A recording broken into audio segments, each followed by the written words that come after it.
داتا نے سکھائی. علام الغیوب میں نہیں. علام الغیوب کون ہے؟ مجھے جو اس نے بتایا میں وہ تمہیں بتا رہا ہوں. حضرت یوسف علیہ السلام کبھی ہوئی اس مشن جو پہلے انبیاء کا ہے. اب آئیے موضوع کی طرف. 1 گھنٹے کے بعد سرکار دو عالم صلی اللہ علیہ وسلم نے بھی انسانوں کو یکجائی بنایا اور نبی کی تعلیمات کی جوانی تو دیکھیے, نبی کی محنت کا سبھاؤ تو دیکھیے کہ رسول کے مکتب کا ایک فیض یافتہ جس کا ذکر کل ہو رہا تھا, بیت اللہ کا طواف کرتے ہوئے حجر اسود کے سامنے آ کر بوسہ دینے سے پہلے حجر اسود سے کہتے ہیں تجھے اچھی طرح جانتا ہوں کہ تو نفع بھی نہیں پہنچا سکتا, نقصان بھی نہیں پہنچا سکتا. تو بھی سن, کائنات ساری سنے کہ میں تجھے خدا یا مشکل کشا سمجھ کے نہیں بوسہ دے رہا. میں تو اس لیے تجھے بوسہ دیتا ہوں کہ میرے قائد نے تجھے بوسہ دیا صلی اللہ علیہ وسلم. اور کراچی کا دوستو, یہی فاروق اعظم رضی اللہ تعالی عنہ جنہوں نے حدیبیہ کے سینے پر اس تاریخی درخت کو کاٹا جس کے نیچے پیغمبر اقدس صلی اللہ علیہ وسلم نے 1400 صحابہ سے حضرت عثمان کے بارے میں بیعت کی. 1400 صحابہ سے قرآن پاک میں اس درخت کا ذکر آیا ہے, لقد رضی اللہ عن المؤمنین, ان ایمان والوں سے خدا راضی ہو گیا اس یبایعونک تحت الشجرہ, جنہوں نے درخت کے سائے میں آپ کے ہاتھ میں بیعت کی. اب آپ بتائیے وہ درخت کتنا مبارک ہو سکتا ہے جس کی چھاؤں میں رحمت للعالمین بیٹھے, جس کی چھاؤں میں صدیق اکبر, جس کی چھاؤں میں بادشاہ عدالت فاروق اعظم, جس کی چھاؤں میں بادشاہ ولایت حضرت علی المرتضیٰ, جس کی چھاؤں میں 1400 صحابہ بیٹھے ہوں. مجھے آپ بتائیے اس درخت کی عظمت کی کوئی حد ہے؟ پھر قرآن میں اس کا ذکر, لیکن فاروق اعظم کلہاڑا لے کے آئے اس درخت کو کاٹنے کے لیے. اور ہاں مجھے بھی تجھ سے پیار ہے, تیرے ایک ایک پتے سے مجھے عقیدت ہے, لیکن آج میں تجھے کاٹ کر زمین میں دفن کرنے آیا ہوں. تو کیوں؟ اس لیے کہ میں نے سنا پاک قبیلے تیری زیارت کے لیے آنا شروع ہو گئے. مجھے خطرہ ہے کہ تیری زیارت کے لیے آنے والے آگے چل کے کہیں تجھے سجدہ نہ شروع کر دیں. میرے آقا نے انسانیت کو یکجائی بنایا تھا, کہیں پھر تیرے احترام اور محبت کی وجہ سے انسان ہر جائی نہ ہو جائے. اس درخت کو کاٹا, زمین میں دفن کیا, آج تک اس کا پتہ نہیں. کراچی کے حوالے نظر مجھے بتاؤ فاروق اعظم نے یہ اچھا کیا؟ لیکن یہ مجاور برادری, اگر اس زمانے میں یہ ہوتے سب سے بڑا فتویٰ حضرت فاروق اعظم پہ لگتا. دیکھو جی توبہ توبہ, اتنا بڑا وہابی, اس درخت کو کاٹ دیا جس کے نیچے حضور بیٹھے تھے.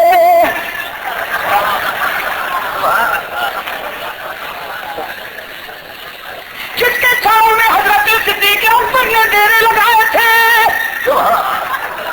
کاٹ دیا اس درخت کو. توبہ توبہ توبہ.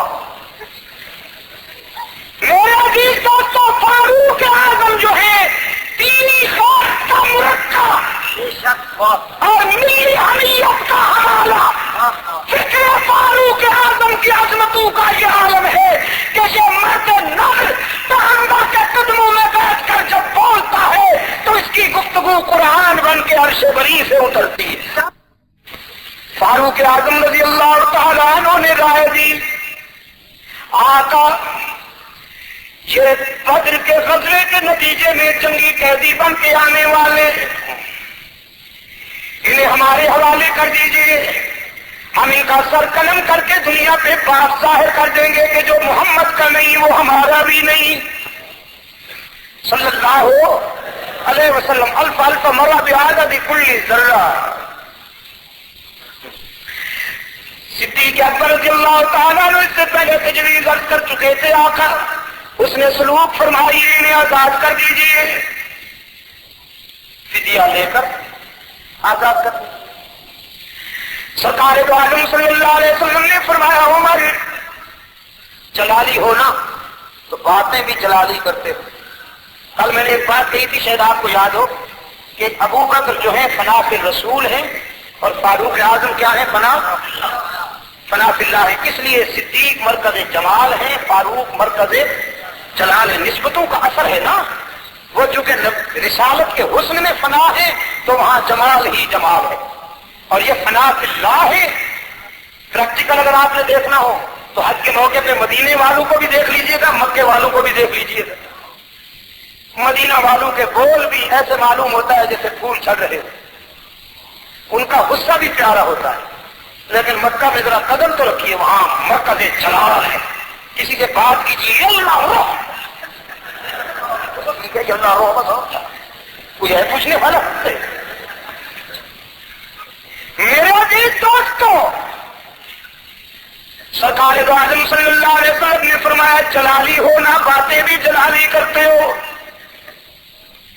مجھے ابو بکر کی تجویز پسند آئی،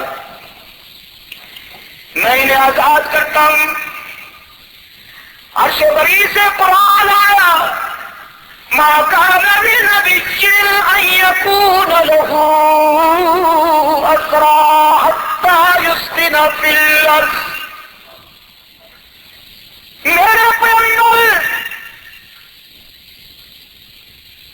یہ بات کچھ موزوں نہیں لگی کہ اسلام کے دشمن مسلمانوں کے خون بہانے والے جب آپ کے سامنے آئے، جنہوں نے مسلمانوں کے بچوں کو سنگینوں پر لٹکایا، جنہوں نے سمیہ کو ٹکڑے ٹکڑے کیا، جن کی ظالمانہ کارکردگی کے نتیجے میں حضرت حمزہ سید الشہداء کے جسم کو 11 ٹکڑے ہونا پڑا، جن کے تحسیالہ اور آدم خور ذوق کے نتیجے میں خنب خبیب کو انگاروں پر لٹایا گیا، بلال کے سینے پہ بھاری پتھر رکھے گئے، جنہوں نے ملت اسلامیہ کی بہو بیٹیوں کے سر سے دوپٹے اتارے، جنہوں نے مسلمانوں کا خون بہایا، آج ان کے خون سے بھی دھرتی کا سینہ رنگین ہونا چاہیے تھا۔ اگرچہ آپ نے آزاد کر دیا، لیکن میرے محبوب مجھے تیرے عمر کی غیرت سے اتفاق ہے۔ فاروق اعظم رضی اللہ تعالیٰ عنہ نے تجویز عرض کی، اللہ کے رسول، میری غیرت کا تقاضا ہے کہ آج کے بعد پیغمبر کی گھر والیاں بے پردہ ہو کے باہر نہ نکلا کریں۔ یہ غالباً سن 4 ہجری کا واقعہ، جب پردہ فرض اب ہے۔ شاباش، اگر سعودی عربیہ میں تم بیٹھے ہوتے اور یہی کہتے نا نہیں ہے، سب کا گلا اڑ جاتا۔ وہ تو قرآن کا انکار کرتے۔ عملاً آپ نے بھی ٹھیک کہا کہ عملاً میں نے اس دن اسلام آباد سے کہا مائی ڈیئر، یہ بیگمات کو پردہ بھی کروائیے، یہ بھی اسلام ہے۔ یہ 3 من کی بیگمات کو آوارہ نہ چھوڑا کیجیے۔ میں نے اپنے دوستوں سے کہا، میں نے اپنے دوستوں سے کہا، اب بھی کہتا ہوں کہ پردہ بھی اسلام ہے، اسلام ہے، اس پہ عمل کیجیے تاکہ آپ کی عزت بچی رہے۔ آپ بہت سمجھدار ہوں گے، آپ کو اللہ نے بڑا ذہن دیا ہے، لیکن رسول کا حکم اور صحابہ کے عمل اور اللہ کے فرمان کے مقابلے میں ہماری عقل کیا ہے اور ہماری سوچ کیا ہے؟ جو خدا کا حکم آیا نبی نے اس پہ عمل کیا، صحابہ نے اس پہ عمل کیا، دین وہی ہے۔ فاروق اعظم رضی اللہ تعالیٰ عنہ نے عرض کیا، اللہ کے رسول، میں چاہتا ہوں کہ آج کے بعد پیغمبر کی گھر والیاں بے پردہ ہو کے گھروں سے باہر نہ نکلا کرے۔ رحمت عالم صلی اللہ علیہ وسلم نے فرمایا، عمر چاہتا تو میں بھی ہوں۔ فاروق اعظم نے فرمایا، جب آپ بھی یہی چاہتے ہیں تو حضور آج سے عمل کر دیجیے۔ سرکار دو عالم صلی اللہ علیہ وسلم نے فرمایا عمر آپ کی تجویز اور میری چاہت کے باوجود عمل اس وقت تک نہیں ہو سکتا جب تک عرش بری سے حکم نہ آ جائے۔ قانون ساز ادارہ فرش پر نہیں عرش پر۔ رب العالمین نے فرمایا یا ایھا النبی قل لأزواجک وبناتک ونساء المؤمنین، میرے محبوب حکم سنا دیجیے اپنی گھر والیوں کو، حکم سنا دیجیے اپنی وبناتک، اپنی بیٹیوں کو، بیٹی نا بیٹیوں کو۔ جب پیغمبر کی بیٹیوں کا ذکر آیا خدا نے ایک کا نام لیا یا سب کا ذکر کیا؟ تو حضرات علماء کرام، حضرات علماء کرام، خدا رات جمعہ کے خطبے میں چاروں بیٹیوں کا نام لیا کیجئے، حضور کی چاروں بیٹیوں کا نام لیا کیجئے۔ آپ صرف ایک بیٹی کا نام لے کر زینب، رقیہ اور ام کلثوم کا دل دکھاتے ہیں کہ نہیں؟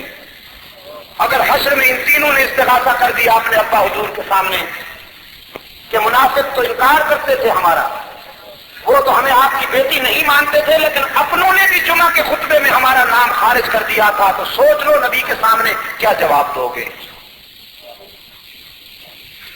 چاروں بیٹیوں کا نام خطبے میں آنا چاہیے کہ نہیں؟ آپ سے پوچھتا ہوں۔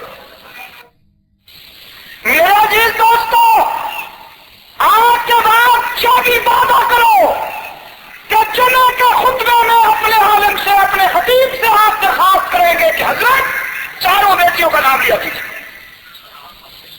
اور حضرت سیدہ فاطمہ رضی اللہ عنہا سے پہلے حضرت زینب، حضرت رقیہ، حضرت ام کلثوم کا نام اتنی اونچی آواز سے اور ٹھہر کے لیا کیجیے کہ ہفتے کے بعد مسجد آنے والا تاجر بیچارہ سنی ذہن میں بٹھا کے جائے کہ حضور کی کوئی بیٹی زینب بھی ہے، حضور کی کوئی بیٹی رقیہ بھی ہے، حضور کی کوئی بیٹی ام کلثوم بھی ہے۔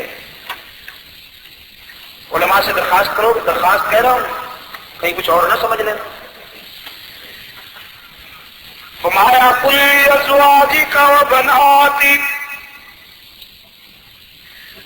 میرے محبوب اپنی گھر والیوں کو بھی کہہ دیجیے، اپنی بیٹیوں کو بھی، اور اب اس کی رحمت نے چاہا کہ فاروق اعظم کی تجویز کی روشنی قیامت تک امت کے ہر گھرانے میں پہنچے۔ رب العالمین نے فرمایا قل لأزواجک وبناتک ونساء المؤمنین، اپنی بیویوں، بیٹیوں کو اور امت کی ماؤں، بہنوں، بیویوں، بیٹیوں کو میرا یہ حکم سنا دیجیے کہ جب انہیں گھر سے باہر جانا پڑے یدنین علیہن من جلابیبہن، اپنے چہرے چادروں سے ڈھانپ لیا کریں، اس لیے کہ ان کا بے پردہ ہو کے گھروں سے باہر نکلنا فرش پر تیرے عمر کی غیرت برداشت نہیں کرتی تو عرش پر تیرے خدا کی غیرت بھی برداشت نہیں کرتی۔